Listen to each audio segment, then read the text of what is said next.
Well, those of you who've been at the talks I was giving last year, last century, in the last millennium, I guess, you heard me talking about matter and antimatter. You don't need to know that at all, other than to remember that at the beginning of time, matter and antimatter appeared, as it were, out of the Big Bang. And I just show this as an example of the most beautiful symmetry that we know, that the Big Bang created matter and antimatter in perfect balance.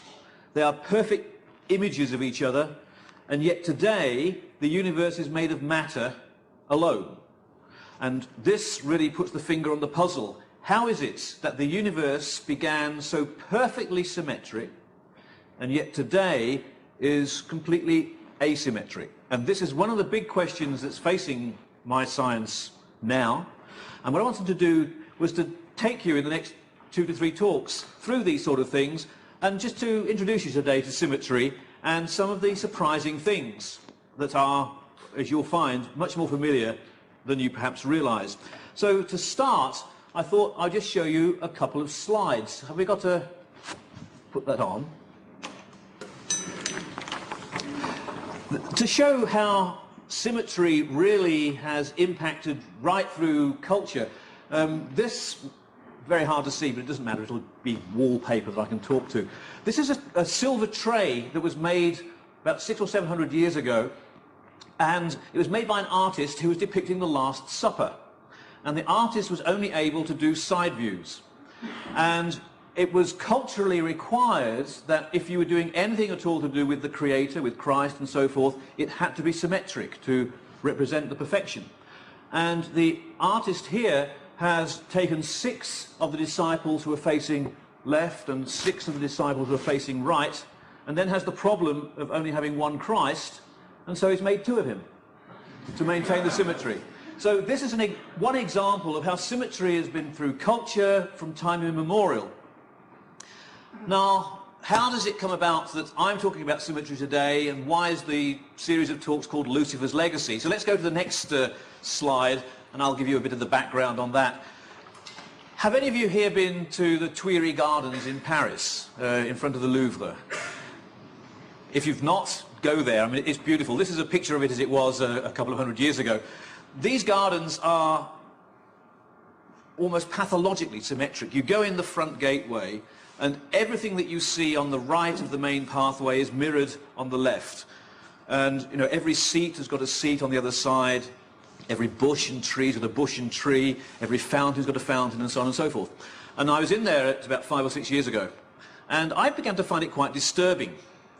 And then, about 10 metres down a little path at the side of me, I saw a statue of a devil, and some vandal had knocked the head off it.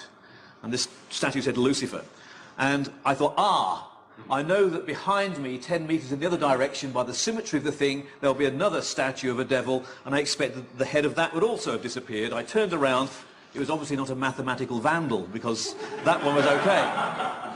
So this piece of asymmetry in this park really surprised me. To go to the next slide to show you a rather boring aerial view, you can see the symmetry of the thing. There's the Louvre down here, the Place de la Concorde.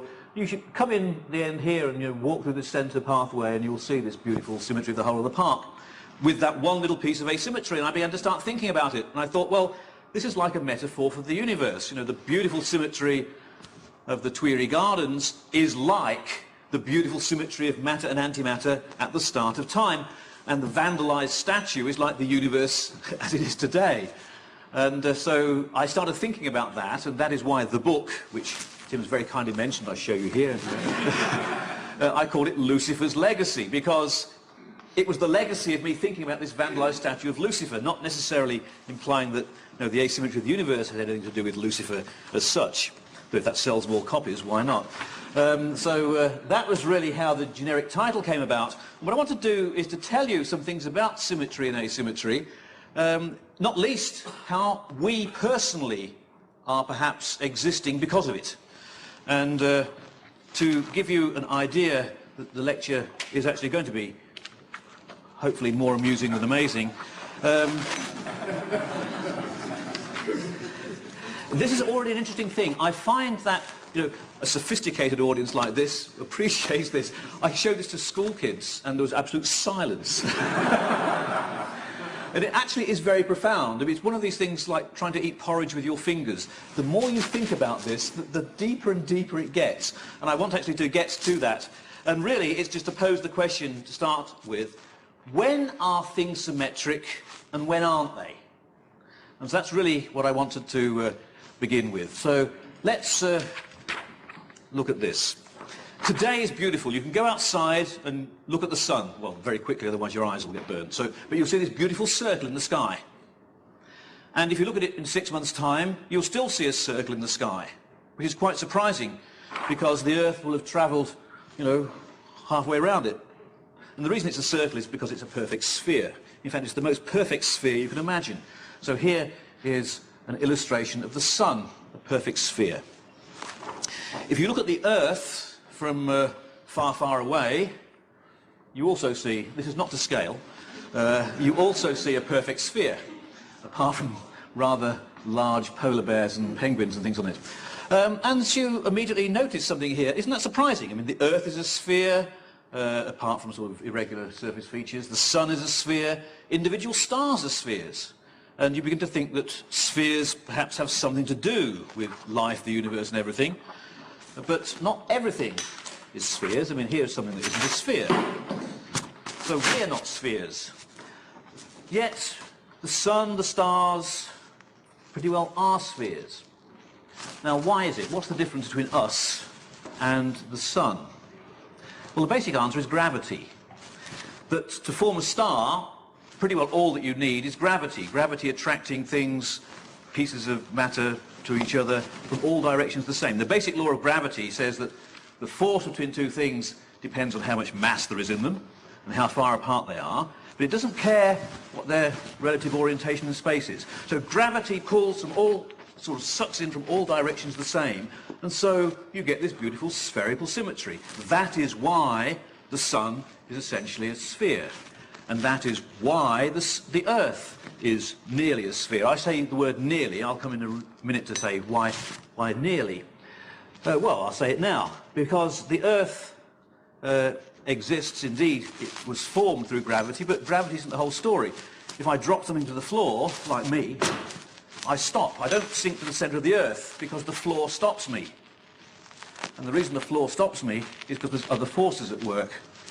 There's the electric and magnetic forces that grip the atoms and molecules together to make solid things, like the floor, like the Earth as a whole, like you and me for that matter. And the electric and magnetic forces, that's much more subtle. We are made of carbon, and this is a highly engineered model that is already falling apart of this orange represents a carbon atom. Carbon, if you like, has 4 arms that it likes to use to attach to other atoms. So, for example, if each of these little chocolate pieces that have been nicely designed to look like euros, as part of the government's currently sponsoring this lecture. So this is a molecule of CH4. It makes sort of trapezium shape. And so that is not spherically symmetric. And other molecules have different shapes. And so things that are built by atoms and molecules building up have their own interesting symmetries. I mean, this has got a symmetry. You can sort of see that I can twist it around. It looks the same from certain directions. If I rotate it through that amount or that amount, it looks the same. But it's not spherically symmetric. And so the moment electricity and magnetism gets involved, you get structures that appear. And we are essentially held together by electricity and magnetism. Fine. So let's go back to the question of the sun and the earth. Here is something that is relevant today that you couldn't imagine timing this lecture better. You heard that NASA managed to land a probe on an asteroid for the first time last night. And the shape of the asteroid is something like that. It's definitely not a sphere. Yet that asteroid was ultimately formed by gravity, the same way that the Earth was formed by gravity and the Sun was formed by gravity. Why is it not a sphere? Here's the Earth again. Why isn't there a huge mountain sticking up on the side so that the Earth isn't a sphere? Well, it turns out that the biggest mountain that you could have would be about 10 miles high. If you get a mountain higher than that on the Earth, the gravity pulling the mountain into the Earth, if you like, is such that its weight is so much that the base of the mountain will begin to melt. Right? The atoms, the electric and magnetic forces that at the moment here are nicely holding these atoms in place, that the weight of the mountain on them will be so much that the atom itself will begin to be destroyed. The whole thing will melt away, and so the mountain will sink into the Earth until the balance is re-achieved. So you can't sustain mountains bigger than that on the Earth. The reason is that gravity attracts everything to each other. And the more you've got, the more gravitational tug you've got. So on the big Earth, you can only have a 10-mile bit extra. Beyond that, it can't survive. You end up with this beautiful sphere. Whereas if you have a very small asteroid, the amount of gravity that it has got inside it is very, very small. The amount of gravity that we've got inside us is essentially nothing. It's the electric and magnetic forces that give us our shape. If we were very, very, very, very big, like the Earth, gravity would rule and we would end up as spheres. It's interesting that at the moment of conception, the embryo is a sphere. But 9.5 months later, it comes out with head and arms and legs. And this is really what I want to get to. Gravity naturally makes spheres. If you've got very big things like stars, they're spherical. You might then expect that everything involving gravity is spherical, and you then go and look through a telescope and kind of look at the next picture. And you'll see a galaxy. And here's a picture of a galaxy. And at this point you think, now this is bizarre, because that galaxy has been formed just by gravity. And gravity likes to make things in spheres, like the sun. And you'd think that all of those stars would attract to each other and end up making a beautifully spherical galaxy. And yet that clearly isn't. So what has happened?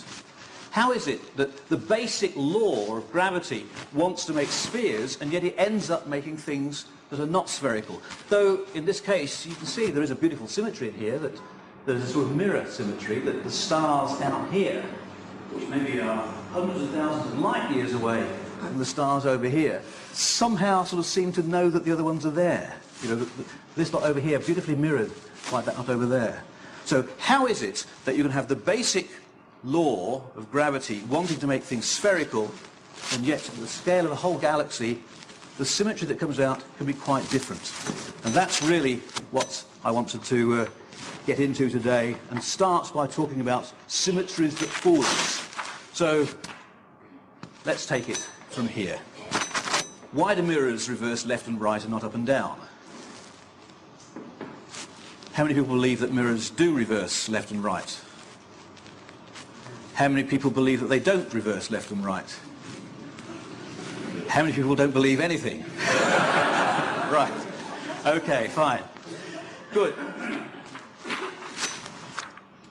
Suppose, well, the answer is they don't reverse left and right, they don't reverse up and down, they reverse front and back. And the reason we think they reverse left and right is because we think that we are symmetric left and right. To give you an example, suppose it was the case that everybody, when they popped out on their first birthday, popped out of the womb like this, that everybody was a harlequin and all of us exist with this funny little coat with blue on the left-hand side and red on the right-hand side, and that is what everybody looks like. You can imagine this audience like that. And there's nobody on the world other than that. And then you go and look at yourself in a mirror, and what you would see in the mirror would be somebody who doesn't exist. So you would immediately be able to tell the real you from the mirror person. And the idea that somehow the mirror had reversed left and right, we wouldn't get hung up with this fact.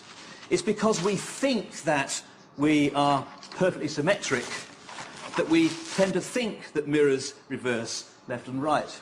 But in fact, we're not totally symmetric. And here is a picture of me, which doesn't quite look like me, not just because I haven't got the glasses on. And here's another picture of me, yet those two pictures aren't the same. And what these pictures are, you've probably guessed already, that you take a full-face photograph of yourself, you know, like you have in the passport. If you look like your passport photograph, you need the holiday. And then you get the computer to split it in the middle and take the left-hand side and reflect it to make one image, and the right-hand side reflect it to make one image. You've got two perfectly symmetric faces, neither of which look like each other, neither of which look like me. I should say, don't do this. I'm unable to look myself literally in the face anymore. The point is, none of us are symmetric. We are all very asymmetric. I don't just mean superficially on which side you part your hair. I do have visions of giving this talk in a few years' time and be able to say which side do I part my hair. But we're asymmetric, if you like, all the way down. And, for example, how many people in this room are left-handed? Come on, you're not all being honest. How many people in this room are left-handed? That's a few more hands this time. About 10% of people are left-handed. And as always, half people put their hands up at this point, put their right hands up. That's another interesting thing. So that's a superficial example of asymmetry. There's 9 right-handers for every left-hander. Why? Why not? How many people have got their internal organs mirror reversed? I mean, there's a fair chance you wouldn't know. At this point, often people... It turns out that about 1 in 10,000 people have got their internal organs mirror reversed. And so I am told, I'm not an expert in this, but people afterwards can probably put me right in this, that I understand that embryologists understand how it is that you start off with this perfectly sort of spherical egg on day 1, and 9 months later it's got the head, arms and legs and so forth. How up and down is differentiated is understood, how front and back is differentiated is understood, but how left and right get differentiated, there is still some uncertainty about it. It seems that something switches it on so that the heart goes one way, the liver and so forth go the other way. If, however, it switches it on wrong, then everything goes the opposite way. And at this point, people often ask, do these 1 in 10,000 people tend to have a lower life expectancy than the rest of us? To which I say, why do you say the rest of us? I mean, how do you know whether you are one of us or them, so to speak? And the answer is they have about a 1 standard deviation lower life expectancy, and it's very strongly correlated with accidents in surgery.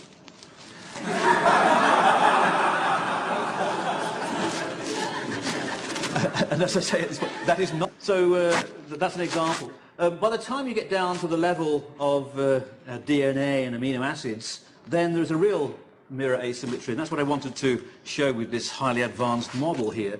This is what the basic, what carbon, if you like, likes to do. It likes to have 4 arms coming out. Now, the model I had before was where each of these things represented a hydrogen atom. So let's leave that one as a hydrogen atom. But suppose, instead of the next arm being attached to a hydrogen, it was attached to, say, a hydroxyl group represented by a banana. And why not?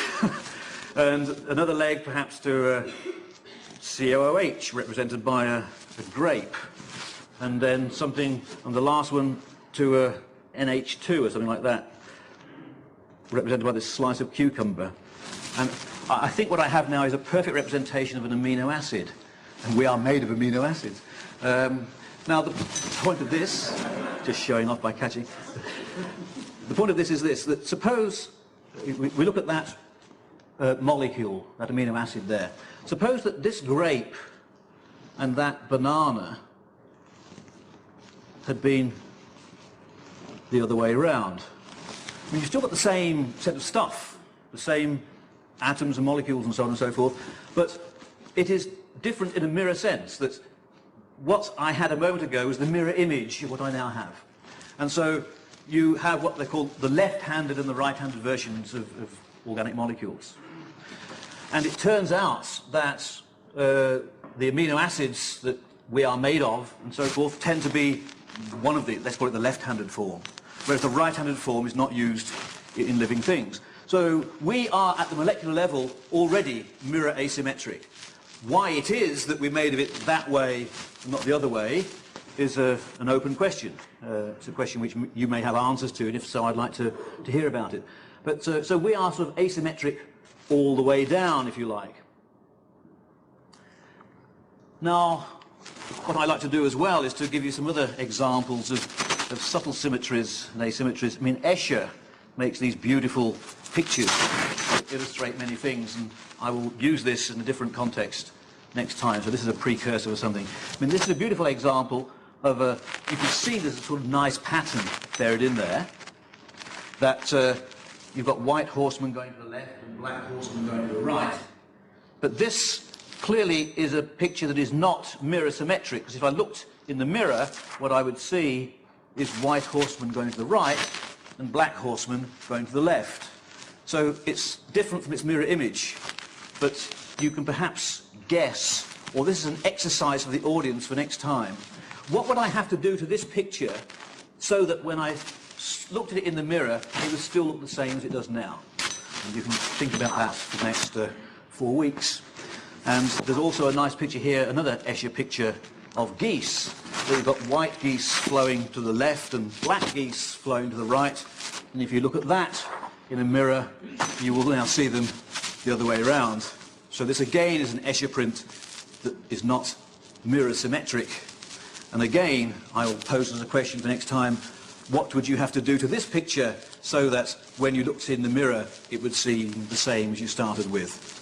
And you can answer that in 4 weeks' time, or you can buy the book and find the answers in the meantime. And you can also ask yourself, what's that got to do with the price of fish? And you'll also find that another time.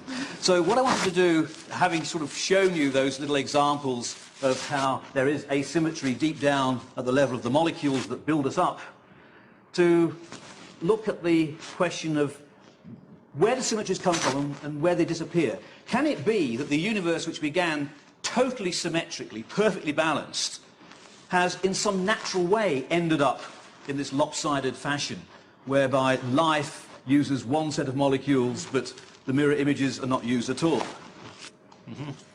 So, to give you some thoughts about symmetry and how it changes, maybe you've seen this thing about Buridan's ass. Buridan was a philosopher in the 14th century who, like philosophers, worried about things such as this.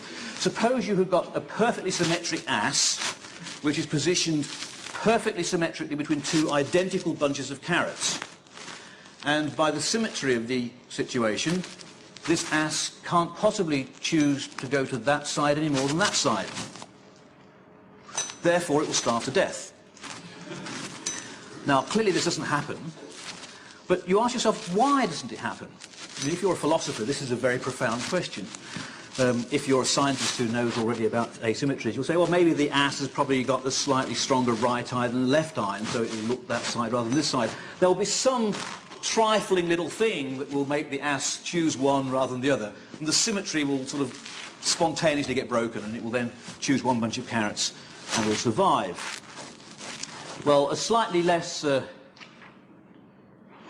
facetious example, which gets nearer to the sort of message, is this one. Suppose you go to one of these very exotic dinner parties where the table's been laid out perfectly so that the eye in the sky is looking at this beautifully circular table. There are diners all the way around. Exactly midway between you and your partner is a table napkin. And then you have the embarrassment of, is the table napkin that belongs to you the one on your right or the one on the left? And being perfectly symmetrically placed, it is not possible to tell, and therefore the meal can't start, and the diners all starve to death. Now, of course, what happens is that some aggressive person on the other side of the table grabs the napkin on their left, which causes all of these things to move around in a circle this way, and the meal actually gets started.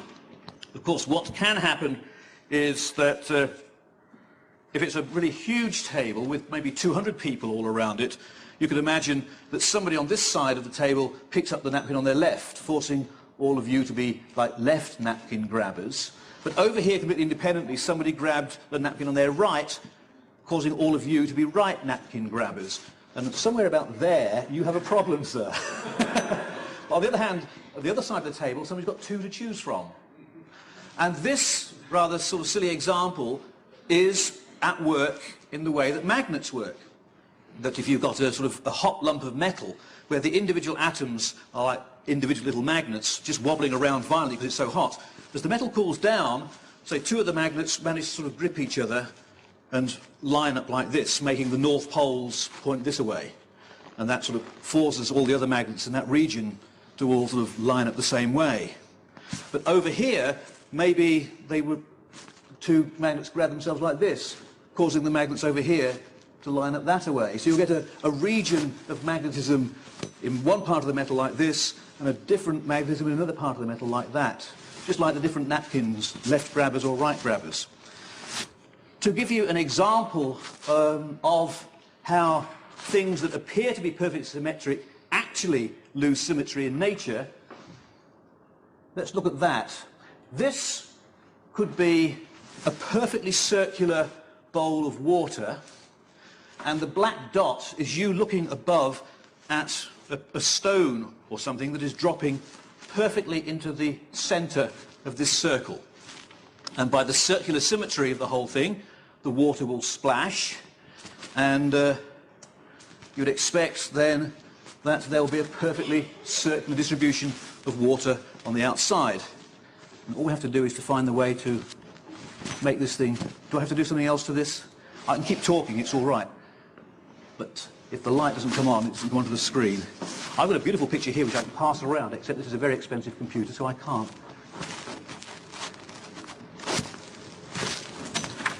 This is the answer, but the picture will show it much nicer.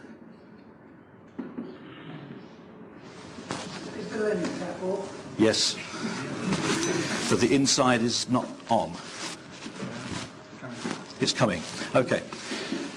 So, I mean, what actually happens, you've sort of seen this yourself, but probably not in these beautifully made pictures which say multimedia. Ah, it's coming up, right, okay, it's coming. Lovely.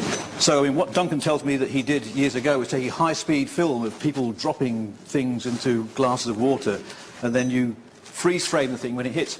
So, what you have is you've got the thing sort of that is dropping into the middle. I mean, one has just dropped in there. And you've got the perfectly... Before you started, you've got this perfectly circularly symmetric situation. But the moment that the thing hits in the middle and makes the splash isn't perfectly circularly symmetric. I mean, you get a little crown that forms. And the question is, you know, why did it choose to go like that as against just there, or just there, or just there? There's clearly a symmetry at the end. In this case, there's a symmetry like the clock face, you know, 1, 2, 3, 4, 5, and so forth. But it's not the perfectly circular symmetry that you started with. So here you see a living example of what we call spontaneous breaking of symmetry. That the starting situation was perfectly circular, the stone having been very carefully positioned at the centre of that circle so that no direction should be preferred over any other. What happens, you get a splash, which it rises up circularly to about here, but then you get these individual spikes that appear. So the symmetry is somehow broken. Of course, the question is why? What's special about this? Well, the answer is nothing particularly special about that.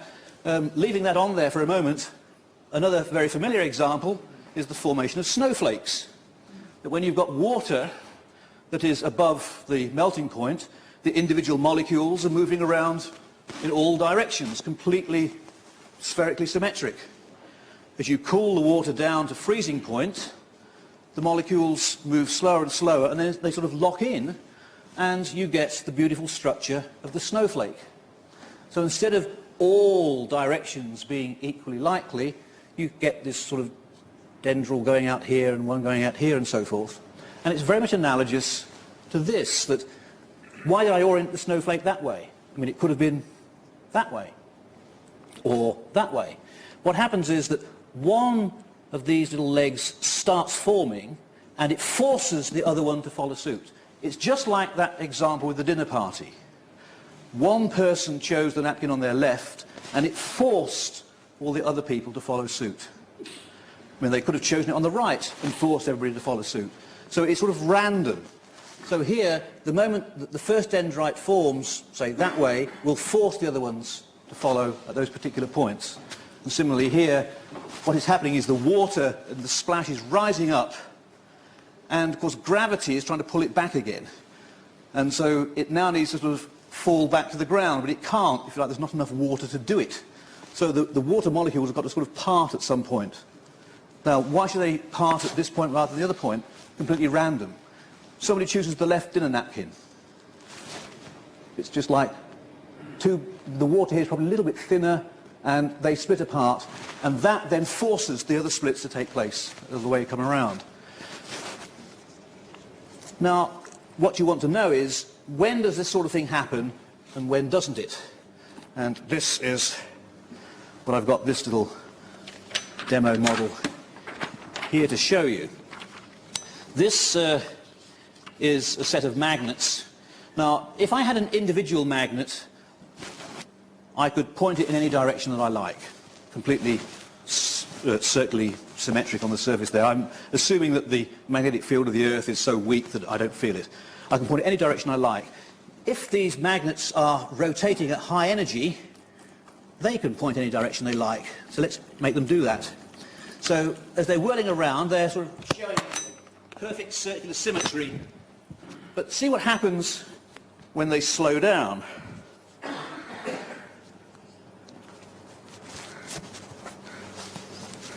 The question is, how will they end up? And see if you can guess how they're going to end up. How many think that the central one will point horizontally? Vote now. How many think it'll vote well, it's too late to vote now, right? Well, maybe it isn't, you know. You still can't tell.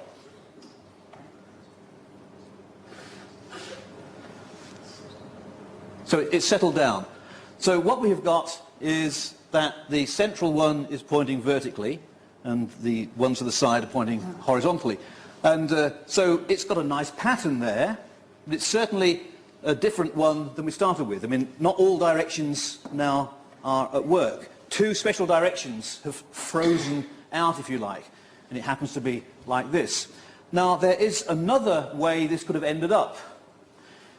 Instead of that one being vertical, I could turn it sideways, and it could have been like that. Well, I could have done it quicker by just rotating it, right? But the general message here is that what's been going on is that we started with something that's sort of high energy, or hot, if you like, where all the magnets were whirling around violently, and they didn't care which way they pointed. And then as the thing cooled down, as the magnets began to sort of feel each other, and the energy was transferred from their motion into the magnetic forces linking them, they then sort of froze into place. And they could have frozen this way, like sideways, up, sideways, or that way, up, sideways, up. Which one they ended up in is completely random and unpredictable. And that's why I said how many people believed it would fall in one configuration, and about 5 people in the room, probably out of the 10 who were still awake, so that does at least make it 50%. 5 people in the room were prepared to put their hands up. I therefore, from that, confer that when I asked how many people in this room were left-handed and 4 people put their hands up, the real answer was about 20, which does fit with the statistics. But the thing is, it could have ended up either of those. You don't know which it will be until afterwards. And this is an example of spontaneous symmetry breaking, that at high energies, the magnets can point in any direction. As the thing freezes, they end up in one or other. If that's for me, let's tell them I'll be finished in about 10 minutes. That they could finish up in either of 2 configurations, and you don't know which. Now, one of the ideas is that perhaps that is what happened at the start of the universe, that when the universe was very hot, matter and antimatter were equal. The universe then somehow froze, and it ended up with matter. It could have ended up with antimatter, but why it chose one and not the other is sort of chance. Well, this does beg the question of why do things do this, or when do they do them? Why is it that magnets behave like this, whereas nice spherically symmetric oranges stay spherically symmetric oranges until you start eating them? I mean, this is quite happy to stay as it is, whereas magnets apparently aren't. What's special? What's different? What's the key feature? Well, the key feature is this. Just think about two magnets. If the red is the North Pole and the blue is the South Pole. And imagine if you've got them with the two North Poles pointing at each other. Now, that is a perfectly symmetric situation. It's the two things lined up beautifully, and they could stay there. But you know what, of course, happens? They don't stay there. They go like that, or maybe like that. You don't know which way it's going to go. But what's happening is that the slightest deviation from exact lining up will cause them to flip. So this is indeed a nice symmetric configuration, but it's not the most stable one. The slightest disturbance will tip you into the most stable one. That was what we were doing with these magnets. When they were whirling around, that was the nice symmetric situation, but it wasn't the most stable one. The most stable one is when they were lined up as they ended up, either one way or the other, but you couldn't tell which. So the general feature is, if you've got anything that is in a metastable state, it will drop to the most stable one and change the structure as it does so. So that picture of that galaxy that we started with, it turns out that indeed that the gravity that was attracting all those stars to each other is spherically symmetric. It wants to make a spherically symmetric galaxy. But of course, the stars in that galaxy aren't all very precisely positioned just the right amount of distance apart each time. Two of them will be slightly nearer than other ones, and they will sort of attract to each other and pass each other, and they won't hit each other head on. They'll probably pass this way and start orbiting around each other, or maybe that way and start orbiting around each other. And the result of this, you'll start getting a rotation because of a very small offset at the beginning, say, thousands of eons ago, which over the years and millennia will start building up this different structure as the galaxy settles down into its most favourite situation.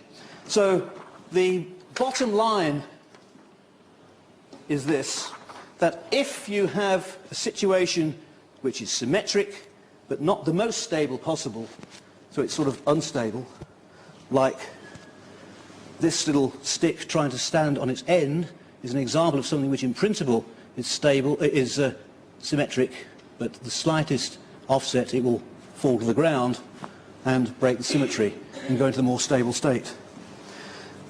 So for the aficionados, let me just briefly say, to whet your appetite for some later things, what's this got to do with the universe? Well, can I have the next slide and hide this? The slide after this.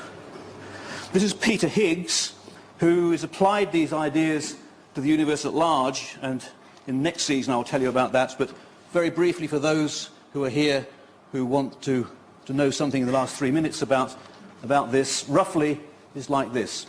That the universe today is very, very cold out there. There's a sort of galaxy out in space, 3 degrees above absolute zero, minus 200 degrees centigrade or so. And snowflakes will exist at such temperatures. So imagine that beautiful structure of the snowflake. And we're going to see what happens as you heat it up. Well, as you heat it up, it melts, because you get to the temperature where the Earth is. It melts. And, however, this is what we have. So we start off in the real cold, where we've got this nice snowflake, and we see the pattern of the snowflake. We heat it up until it reaches its melting point. The snowflake melts, the pattern is lost. But there is another pattern that emerges. The individual atoms, the hydrogen and oxygen, and all the rest of the carbon and everything else like that, they form a pattern. It's called the Mendeleev periodic table, which you may have seen in the textbooks. And this is the pattern that atoms naturally make. And indeed, carbon's 4 arms, which give the shape to organic molecules and the like, are because it sits at a particular point in this pattern. Keep heating away until you get to temperatures of several thousand degrees. At this point, atoms can no longer exist, because they have got an internal structure which gets disrupted. when you get to temperatures like that. And so the Mendeleev pattern disappears. At temperatures of the sun, atoms that exist, the individual electrons and protons are all whirling around independently. The protons are examples of the hydrogen nucleus. The nuclei of the atoms, however, manage to survive, and you get another pattern, which is of the nuclear isotopes. Go to temperatures in excess of that, you get to the pattern of what we call the standard model of particles, the electrons and quarks, about which I shall tell you in the next lecture but one. And if we are right, well, this is what we think happens next. At CERN, we were able to do experiments that got to temperatures of about here. A machine called LEP, which just closed at the end of November. During the next 5 years, they're building a much bigger machine called the Large Hadron Collider. It's got to be called something, I can tell you why on another occasion, but that will be able to get us to a temperature like that. And if Mr. Higgs is right, between here and here is a temperature where, in a sense, the universe melts. Don't panic. What we really mean is that the pattern that we've discerned among the basic particles will melt away. And we will see, we believe, the sort of basic symmetry that existed when the universe was indeed that hot, namely within a billionth of a second after the original Big Bang. So what we believe is the case, and it's experiments that will tell us if it's true, is that the universe began in a state of perfect symmetry when it was very, very hot, and as it cooled down, it froze at various stages. It froze at this point and gave the identity to the basic particles that make up atoms. These in turn at lower temperature freeze into atomic nuclei, eventually freeze to make atoms, and eventually freeze to make snowflakes. At each stage, a new pattern appears. That, at least, is the idea. And if the idea is right, we at last may begin to have the answer to how it is that we exist. And it's quite an irony, because it seems that asymmetry is critical to existence, and exactly how and why is getting much more profound. I said at one point in the lecture that it's the asymmetry in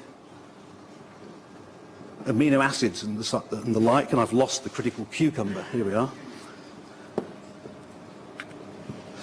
So it's the fact that amino acids that make us do not have mirror symmetry that distinguishes mirror versions of each other, that somehow this is relevant to life and living things. At one level, it's perhaps not a surprise. I mean, amino acids eventually build up DNA, and to procreate, you have to match DNA with a partner. Now, if DNA could spiral this way or that way, you've immediately reduced the chances of having a successful coupling. And so the sort of Darwinian selection might be a reason for preferring asymmetry to be absolute in living things. We simply don't know.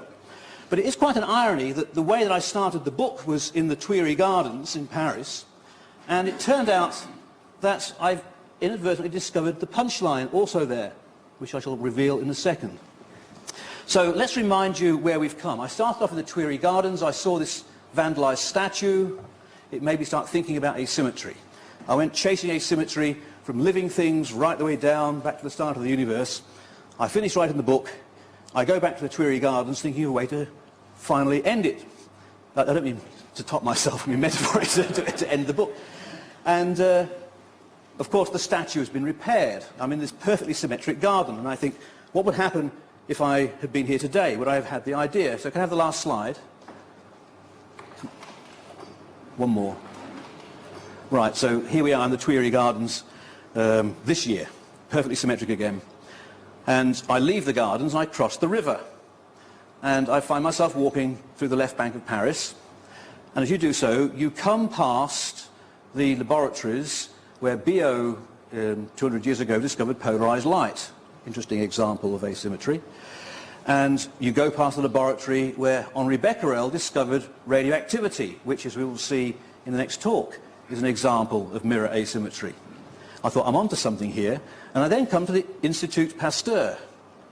And it was Pasteur who was the first person who realized or discovered the difference between left-handed and right-handed molecules, that living things seem to make use of one and not the other, which is sort of an ironical example that indeed the whole story of asymmetry actually began in the Pasteur Institute. But in the Pasteur Institute there is a beautiful statement from him, it's this. I can even imagine that all living creatures are in their existence and structure a function of cosmic asymmetry. And I suddenly thought, that's how I end the story. It all links together.